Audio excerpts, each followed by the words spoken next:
देखिए, मेरी सीधी राय है कि सरकार जब भी कुछ लाती है ना, प्रायोजक हैं cancer healer centre new beginning. तो हम समझने का प्रयास करते हैं कि इसके पीछे सरकार का इंटेंशन क्या है, नीयत क्या है सरकार की। सरकार की अगर नीयत सही होती तो नीति बनाने में कोई दिक्कत नहीं होता है। सरकार की नीयत जो है, और इसमें मैं कह दूं आपको कि बीजेपी अपनी नीयत में बिल्कुल स्पष्ट है। उसको अपनी पूरी की पूरी राजनीति बंटवारे, नफरत और समाज के अंदर भेद पैदा करके करनी है। इसीलिए वो अपने राजनीति में बिल्कुल स्पष्ट है।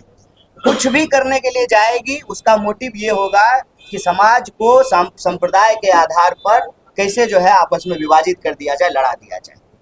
प्रश्न बिल्कुल सीधा सा है कि सरकार कह रही है कि हम मुसलमान का जमीन ले करके मुसलमानों को अमीर बनाना चाहते हैं।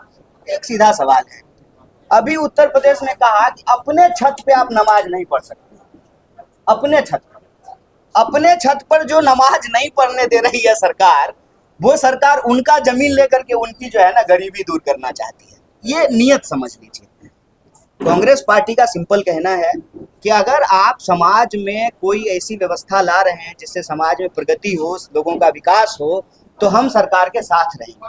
लेकिन सरकार अगर कोई कानून लाती है जिससे समाज में विभाजन होगा, नफरत होगा, भेदभाव बढ़ेगा और कोई प्रताड़ित है उसको और प्रताड़ित किया जाएगा, तो संविधान के हक में, लोगों के अधिकार के हक में हम उसका विरोध करेंगे।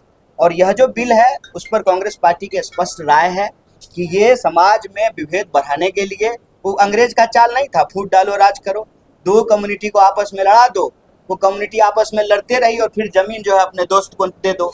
आप याद कीजिए, जब भी सरकार कोई बिल लेकर के आती है तो वो क्या करती है कि एक तबके को यह समझाती है कि तुमको इसका लाभ होने वाला है, और दूसरे तबके को डराती है कि शांति से रहो, इलाज कर देंगे। और इस बीच में दोनों को कुछ नहीं मिलता है, दोनों को कुछ नहीं है। आप में से कोई एक आदमी बता दीजिए जो प्लॉट खरीदे हो डल झील के सामने, कोई खरीदे? कोई नहीं खरीदे। याद कीजिए उस वक्त क्या कहा गया था कि अब हम लोग कश्मीर में जमीन खरीद सकते हैं। अरे हमारी अपनी जमीन नहीं बच रही है। असल बात यह है कि मैं इसको पहले भी बोल चुका हूँ, इस देश के जो दो पूंजीपति हैं उनकी नजर देश की संपत्ति पर है। संपत्ति देश की आप देखेंगे तो रेलवे की जमीन, डाकघर की जमीन और बीएसएनएल की जमीन तो दे ही रहे हैं, एयरपोर्ट और पोर्ट की जमीन औने पौने दाम में। एक्चुअली वक्फ बोर्ड बिल ला करके वक्फ की जमीन जो है वो अपने दोस्त को देना चाहते हैं।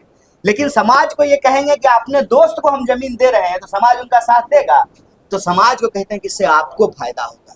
इससे किसी का फायदा नहीं होगा, सिर्फ और सिर्फ जो है विवाद होगा।